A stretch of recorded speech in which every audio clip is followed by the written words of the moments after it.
नमस्ते सम्पूर्णमा। हाम्रोतिर चाहिँ हामी क्षेत्री बाहुनको घरमा चाहिँ यसरी सुँगुरको मासु पकाएर खान्छौँ। सबैभन्दा सुरुमा चाहिँ मैले ठुलो हारीमा तेल उमालेर चाहिँ बाटोमा अघि झारपात भेटेको थिएँ त्यही ल्याएर एड गरिदिएँ।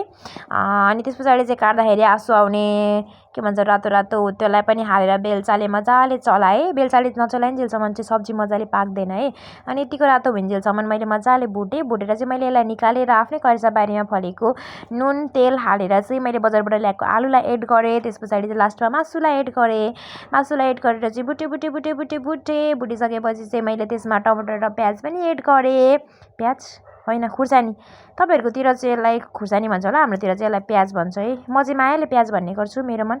अनि त्यस पछाडि चाहिँ मजाले यसलाई भुटेँ। अनि त्यस पछाडि चाहिँ ज्यात्रो टमाटर पाक्दैन ड्याम्कडामा हान्दै बेलचाले हान्दै मजाले चलाएर पकाएँ। अनि फाइनली मैले त्यसमा चाहिँ अघि अरट्ठ बनाएर भुटेर राखेको सागलाई एड गर्दै, किनकि यसरी एड गर्दा चाहिँ लतक्क हुन्छ। त्यस पछाडि हाम्रो घरमा चाहिँ एकदमै स्ट्रिक्टली प्रोहिबिटेड भन्छ नि हो त्यस्तै यो मसला र खुर्सानी चाहिँ हाल्न पाइँदैन। त्यही पनि म हालिदिन्छु बाल आइएम डन होइन। अनि त्यस पछाडि चाहिँ हालेर भुटेँ।